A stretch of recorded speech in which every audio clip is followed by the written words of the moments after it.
Hi, hello, welcome back to Chefmurugansrecipe. இன்றைக்கி நம்ம சேனலில் வந்துட்டு பார்த்திங்கன்னா ஒரு ஸ்நாக்ஸ் ஐட்டம்ஸ் தான் பார்க்க போகிறோம். உருளைக்கிழங்கு சோமாஸ் பண்ண போகிறோம். இது வந்து பார்த்திங்கன்னா நீங்கள் நிறைய கடைகளில் வந்துட்டு பார்த்திங்கன்னா ஸ்வீட் சோமாஸ் வந்து குழந்தைங்களுக்கு வாங்கி கொடுத்து நம்ம சாப்பிட்ருப்போம். அதையே வந்துட்டு பார்த்திங்கன்னா நம்ம வந்து உருளைக்கிழங்குல பண்ண எப்படி பண்ணலாங்கிறத பார்க்க போகிறோம். வாங்க பார்க்கலாம். ஸோ இப்போ பாருங்கள், நான் வந்து ஆல்ரெடி வந்துட்டு 2 உருளைக்கிழங்கு எடுத்து நான் வேக வச்சு பிசைஞ்சு வச்சுருக்கேன். ஸோ அதில் வந்து ஸ்டப்பிங்க்கு போடுற அளவுக்கு வந்துட்டு பார்த்திங்கன்னா நம்ம ரெடி பண்ணுறதுக்கு தான் அந்த வெங்காயம் கட் பண்ணி வச்சுருக்கு. நான் வந்துட்டு கொஞ்சம் க்ரீன் பீஸை வந்து நான் பாயில் பண்ணி வச்சுருக்கேன்.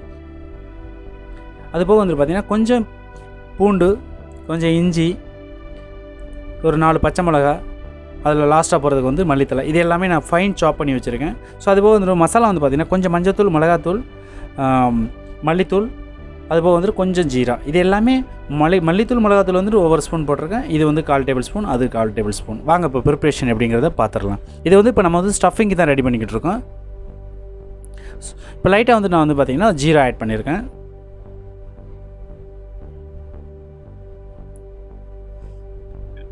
ஸோ இப்போ நம்ம வெட்டி வச்ச பூண்டை வந்து நம்ம இதில் போட்டாச்சு. பச்சை மிளகாய் ஆட் பண்ணியாச்சு. ஸோ இது எல்லாமே வந்துட்டு பார்த்திங்கன்னா நம்ம 1 by 1 ஆட் பண்ணிவிட்டு நம்ம வந்து ஃப்ரை பண்ணுறதுக்கு என்னங்கிறத பார்க்கலாம். ஸோ சாப் பண்ண வெங்காயம், ஸோ இஞ்சி, பூண்டு, பச்சை மிளகாய், இது எல்லாமே போட்டு நல்லா மிக்ஸ் பண்ணிக்கலாம். இதை வந்து நல்லா ஃப்ரை பண்ணிக்கோங்க. அப்படியே மறக்காமல் என்ன பண்ணுறீங்கன்னா, நம்ம சேனலுக்கு ஃபஸ்ட் டைம் பார்க்குற நண்பர்கள் வந்து மறக்காம நம்ம சேனலை சப்ஸ்கிரைப் பண்ணி கூட இருக்க பெல் ஐக்கானை கிளிக் பண்ணிக்கோங்க. தேங்க்யூ. ஸோ இது எப்பயுமே வந்து பார்த்திங்கன்னா இந்த ஸ்டஃபிங் வந்து பார்த்திங்கன்னா கொஞ்சம் நல்லா ஃப்ரை பண்ணணும். ஃப்ரை பண்ணிவிட்டு நம்ம கொடுக்குற மசாலாஸ் வந்துட்டு ஸ்பெஷலாக வந்துட்டு வேறு எதுவுமே கிடையாது. நம்ம வீட்டில் இருக்க ரேஷியோ வச்சு தான் நம்ம பண்ண போகிறோம். ஸோ இப்போ பட்டாணியை போட்டாச்சு, ஆல்ரெடி பாயில் பண்ண பட்டாணி. ஸோ அதையும் நம்ம ஆட் பண்ணியாச்சு. இதில் நிறைய பேர் வந்துட்டு பார்த்திங்கன்னா சமோசா சாப்பிட்ருப்பாங்க, சேம் ஸ்டப் மாதிரி தான் இருக்கும். ஆனால் பட் இது கொஞ்சம் வித்தியாசமாக பண்ணியிருக்கோம். ஸோ குழந்தைங்களுக்கு வந்து பார்த்திங்கன்னா எவ்ரி டிஷ் அந்த மாதிரி தான் ஃபீல் பண்ணுவாங்க. ஒரே மாதிரி சாப்பிட்டா போர் அடிக்கும் குழந்தைங்களுக்கு. ஸோ இதை நீங்கள் வீட்டில் ஈஸியாக அழகாக வந்துட்டு நீங்கள் ட்ரை பண்ணி கொடுக்கலாம். நான் வந்துட்டு பார்த்திங்கன்னா ஒரே ஒரு சின்ன கேரட் எடுத்து திருவி எடுத்து வச்சுருக்கேன். ஸோ வெஜிடபிள்ஸ் வந்து இதில் உருளைக்கிழங்கோட இருந்துச்சு அப்படின்னா நல்லாயிருக்கும். நம்ம கேரட்டை வந்து பெரிய பீஸாகவே போடலாம். ஆனால் பட் அதை விட இப்படி போட்டோம் அப்படின்னா அந்த கேரட்டில் வந்துட்டு நல்லா குக்காகி அதில் உள்ள நல்லா ஜூஸஸ் எல்லாம் இறங்கி அந்த இதோட சாப்பிடும்போது இன்னும் கொஞ்சம் நல்லா டேஸ்ட்டாக இருக்கும். இப்போ நம்ம எடுத்து வச்சுருக்க மசாலாஸ் எல்லாமே ஆட் பண்ணியாச்சு. இது கூட சால்ட்டு மட்டும் தான் போட வேண்டியிருக்கு. நம்ம சால்ட்டையும் போட்டுக்குவோம்.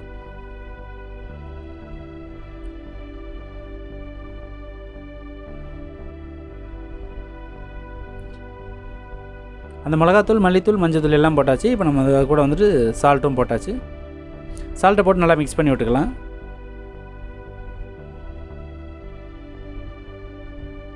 ஸோ மிக்ஸ் பண்ணதுக்கப்புறம் என்னென்னு பார்த்தீங்கன்னா நம்ம உருளைக்கிழங்கு எடுத்து வச்சுருக்கோம் இல்லைங்களா, அதை வந்துட்டு நல்லா மேஷ் பண்ணுங்கள். மேஷ் பண்ணது வந்து இப்போ வந்து இதில் வந்துட்டு ஃப்ரை பண்ணலேயே வச்சு நல்லா மிக்ஸ் பண்ணுவோம். ஏன்னா இதில் வந்துட்டு பண்ணும்போது இன்னும் கொஞ்சம் ஈஸியாக மிக்ஸ் ஆகும். எல்லா மசாலாவும் கரெக்டாக ஒரே மாதிரி அப்சர்வ் ஆகும். அதுக்காக வந்துட்டு இதிலே வச்சு நல்லா கொத்தி விடுங்க. இந்த மாதிரி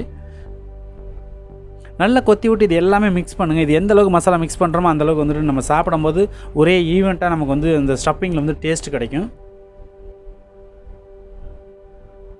இப்போ நீங்கள் பார்த்தீங்கன்னாலே தெரியும் பாருங்கள், இந்த உருளைக்கிழங்கு வந்துட்டு ஃபுல்லாக மேட்ச் ஆகி எல்லாமே மிக்ஸ் ஆகிடுச்சு பார்த்தீங்களா. ஸோ இந்த மாதிரி நீங்கள் வர அளவுக்கு வந்து நீங்கள் பண்ணணும். ஸோ ஏன்னா கொஞ்சம் லிக்விடோ இல்லை வந்துட்டு அந்த மசாலா சரியாக வந்துட்டு ஏறாமல் இருந்துச்சுன்னா நீங்கள் அந்த ஸ்டஃபிங் சாப்பிடும்போது என்ன ஆகுன்னு கேட்டிங்கன்னா, ஒன் சைடு வந்துட்டு மசாலா இருக்கும், ஒன் சைடு வந்து பார்த்தீங்கன்னா வெறும் உருளைக்கிழங்காக இருக்க மாதிரி இருக்கும்.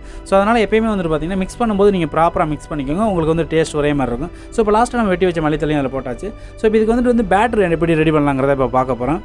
நான் வந்து 1.5 கப் வந்து மைதா எடுத்திருக்கேன், சின்ன கப்பில். ஸோ 1.5 கப் மைதா எடுத்துருக்கோம். அதுக்கு தேவையான அளவு சால்ட் ஆட் பண்ணிக்கலாம்.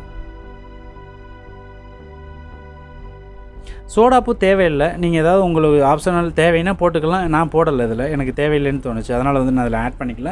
அதுபோக வந்துட்டு பார்த்திங்கன்னா நான் வந்துட்டு 2 டேபிள் ஸ்பூன் வந்துட்டு ஆயில் ஆட் பண்ணியிருக்கேன்.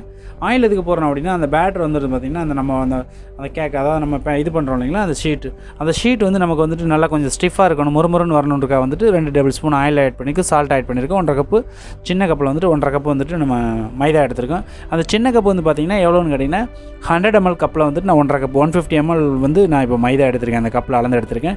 இதில் வந்து பார்த்திங்கன்னா நம்ம வந்துட்டு ஒரு 4 பீஸ் ஸ்டஃபிங்கோடு வந்துட்டு பார்த்திங்கன்னா சோமாஸ் செய்யலாம். 4 பீஸ் செய்யலாம்.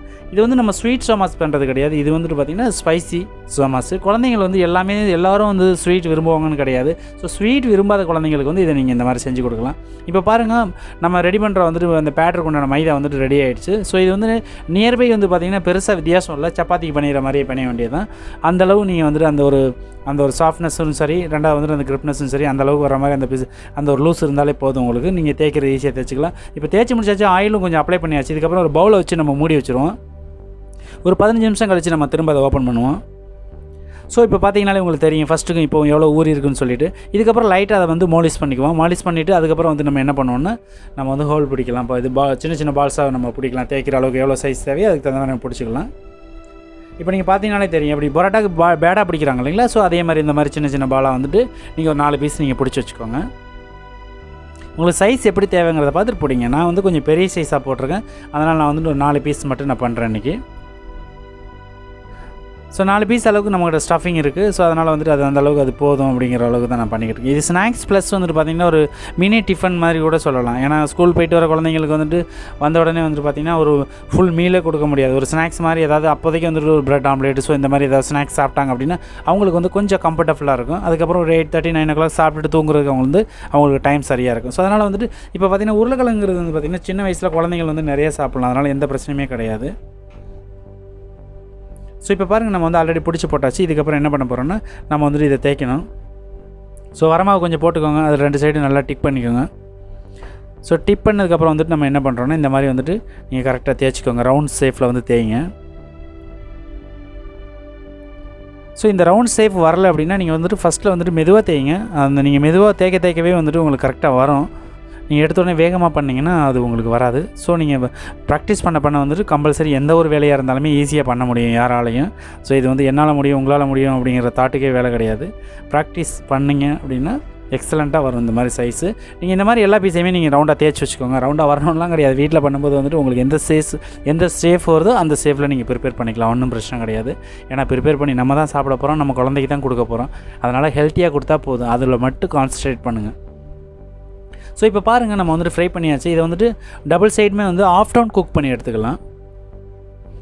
ஏன்னா ஃபுல் டவுன் குக் பண்ண தேவையில்லை. ஆஃப் டவுன் வந்து டபுள் சைடு குக் பண்ணி எடுத்துக்கிடலாம். இப்போ பார்த்தீங்கன்னா தெரியும் ஒன் சைடு வந்துட்டு பபுள்ஸ் வர ஆரம்பிச்சிருச்சு. அழகாக வந்து பார்த்திங்கன்னா எவ்வளோ சாஃப்ட்டாக குக் ஆகுது பார்த்தீங்களா? நீங்கள் அந்த மாவு மிக்ஸிங் வந்து அந்தளவுக்கு வந்து நம்ம கரெக்டாக மிக்ஸ் பண்ணோம் அப்படின்னா இந்த மாதிரி பபுள்ஸ் வரும். ஸோ அது சாப்பிடும்போது நமக்கு நல்லா வந்துட்டு இந்த மைதாவும் கூட வந்துட்டு பார்த்திங்கன்னா நமக்கு வந்துட்டு ஓரளவுக்கு டென்ஷன் இருக்காது. அதாவது மாவாக இருக்குது, பாயில் இல்லாமல் இருக்குது, மிக்சிங் சரியில்லைனாலே வந்துட்டு பார்த்திங்கன்னா ரொம்ப ஹார்டாக இருக்கும், அந்த மாதிரிலாம் இருக்கும். ஸோ இது வந்து ரொம்ப சாஃப்ட்டாக தான் இருக்குது. இப்போ பார்த்திங்கன்னா சப்பாத்தி மாதிரியே தான் இருக்கும் உங்களுக்கு. ஸோ இதில் வந்துட்டு பார்த்திங்கன்னா நம்ம வந்துட்டு குழந்தைங்களுக்கு வந்துட்டு டொமேட்டோ கெச்சப் நான் ஆட் பண்ணியிருக்கேன். உங்களுக்கு வந்துட்டு உங்கள் வீட்டில் சில்ட்ரன்ஸுக்கு வந்து டொமேட்டோ கெச்சப் போட்டால் பிடிக்கும்னு அப்ளை பண்ணுங்கள், இல்லைன்னா தேவையில்லை. ஸோ இல்லைன்னா காலி ஸ்டஃபிங் மட்டும் வச்சு நம்ம ஆயிலில் ஃப்ரை பண்ணிக்கலாம். இப்போ நான் டொமேட்டோ சாஸ் போட்டிருக்கேன். ஏன்னா கொஞ்சம் அந்த டொமேட்டோ இது உருளைக்கிழங்கு ஸ்டஃபிங்கோட சேர்த்து ஆளுவோட ஸ்டஃபிங்கோட வச்சு நம்ம அந்த டொமேட்டோ சாஸ் சேர்த்து சாப்பிடும்போது இன்னும் கொஞ்சம் டேஸ்ட் இருக்கும் நமக்கு. ஸோ கீழே டொமேட்டோ சாஸ் வச்சுருக்கேன். அதுக்கு மேலே வந்துட்டு பார்த்திங்கன்னா ஒயிட் எள்ளு கொஞ்சம் ஆட் பண்ணிக்கோங்க. அதெல்லாம் கொஞ்சம் அடிஷ்னல் ஹெல்த்தி ப்ளஸ் வந்துட்டு பார்த்திங்கன்னா இன்னும் கொஞ்சம் நமக்கு வந்துட்டு அடிஷ்னல் டேஸ்ட்டு கிடைக்கும் நமக்கு. சின்ன பீஸு சீஸ் இருந்துச்சுன்னா ஆட் பண்ணிக்கலாம், இல்லைன்னா மைனஸ் இருந்துச்சுன்னா போட்டுக்கலாம். நான் சீஸ் வச்சுருக்கேன் சின்ன பீஸு. இது அப்படியே ஃபோல்டு பண்ணிடுங்க. ஃபோல்டு பண்ணிடணுன்னே பார்த்தீங்கன்னா இது ஒட்டாது. ஆனால் தண்ணியில் வச்சு ஒட்டினா ஒட்டும். ஆனால் பட் இருந்தாலும் அதை விட இன்னொரு பெஸ்ட்டு என்னென்னு கேட்டிங்கன்னா சின்ன கப்பில் வந்துட்டு ஒரு 1/4 டேபிள் ஸ்பூன் மைதாவை வந்து கொஞ்சம் நல்லா டைட்டாக கரைச்சிட்டு ஸோ இந்த 2 சைடு வந்துட்டு அப்ளை பண்ணிவிட்டு அதுக்கப்புறம் நீங்கள் ஒட்டினீங்க அப்படின்னா ஈஸியாக ஒட்டிக்கும். ஆயிலில் ஃப்ரை பண்ணும்போது அதுவும் சேர்ந்து குக் ஆகிடும். பயப்பட வேண்டியதில்லை, அப்படியே சாப்பிட்டுக்கலாம். ஸோ இந்த மாதிரி அப்ளை பண்ணிவிட்டு நீங்கள் வந்துட்டு ஈஸியாக வந்துட்டு ஒட்டினீங்கன்னா ஒட்டிடும். அந்த பார்த்திங்களா அந்த எஜ்ஜில் வந்து கரெக்டாக 2 சைடு வச்சுட்டு போட்டோம்னா ஈஸியாக இருக்கும். ஸோ அதே மாதிரி குக்கும் ஆகிடும், ஒன்றும் பிரச்சனை இல்லை. மைதா தான் இல்லைங்களா? ஸோ அதனால் குக்கும் ஆகிடும். ஆயிலில் ஃப்ரை பண்ணும்போது நமக்கு ஈஸியாக ஃப்ரை ஆகிடுச்சுன்னா ஸோ அதுவும் வந்து நமக்கு ஒன்றும் பெருசாக டென்ஷன் இருக்காது. இப்போ பாருங்கள் நான் இன்னொரு பீஸும் நான் உங்களுக்கு பண்ணி காட்டுறேன். ஸோ இந்த பீஸில் வந்துட்டு மேலே எள்ளு வந்து ஃபஸ்ட்டு போட்டுக்கலாம். ஆலு ஸ்டஃபிங் வச்சுருக்கேன்.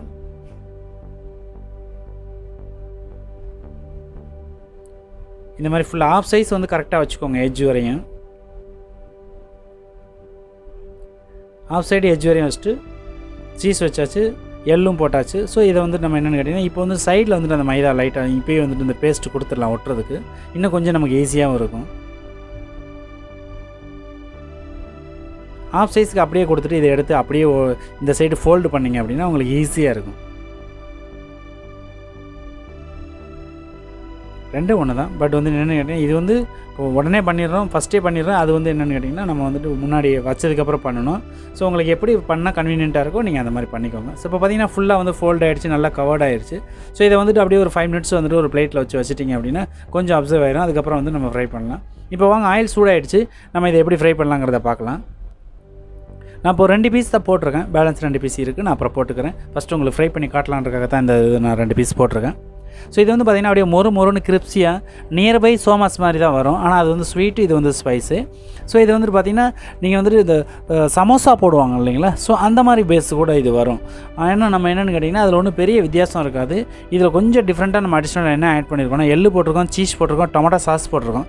ஸோ இதனால் வந்துட்டு இது வந்து சோமாஸ், இது கொஞ்சம் வித்தியாசமாக இருக்கும். ஸ்பைசி சோமாஸ்ன்னு கூட சொல்லலாம். இப்போ 4 பீஸுமே நான் போட்டுட்டேன். இந்த 4 பீஸுமே நல்லா ஃப்ரை ஆகிட்டுருக்கு. ஃபஸ்ட்டு போட்ட 2 பீஸ் பார்த்திங்கன்னா உங்களுக்கு கலர் பார்த்தாலே தெரியும், நல்லா கோல்டு கலர் வந்திருக்கு. ஸோ இந்த மாதிரி கோல்டு கலர் வர வரையும் நீங்கள் ஃப்ரை பண்ணிங்கன்னா தான் உங்களுக்கு பார்த்திங்கன்னா அதை சாப்பிடும்போது அந்த கிரிப்னஸ் இருக்கும், அந்த மொறுமொறுப்பு இருக்கும். இப்போ நான் ஃபஸ்ட்டு போட்ட 2யுமே எடுத்துட்டேன். 2வது உள்ளதும் திருப்பி விட்டுக்கலாம். இதை திருப்பி விடும்போது கொஞ்சம் பேலன்ஸ் பண்ணி மெதுவாக திருப்புங்க. நான் திருப்பும்போது என்னோடய கையில் தெரிச்சிருச்சு ஆயிலு. ஸோ இதை பார்த்திங்கன்னா எவ்வளோ சூப்பராக ஃப்ரை ஆகிருக்கு பார்த்திங்களா. இதை வந்து நம்ம இப்போ ஒரு பிளேட்டுக்கு மாற்றிக்கலாம். அவ்வளோதாங்க. இப்போ வந்து நம்ம சூடாக வந்துட்டு சோமாஸ் ரெடி பண்ணியாச்சு. இதை குழந்தைக்கு கொடுத்து அப்படியே சாப்பிட சொல்லுங்கள். சாப்பிட்டுட்டு டேஸ்ட் என்னங்கிறத பாருங்கள். டேஸ்ட்டை கேட்டுக்கிட்டு என்னோட கமெண்ட் செக்ஷனில் கமெண்ட் பண்ண மறந்துடாதீங்க. நாளை இன்னொரு நல்ல ரெசிபியோடு வந்து மீண்டும் சந்திக்கிறேன். நன்றி, வணக்கம். தேங்க்யூ, பாய் பாய்.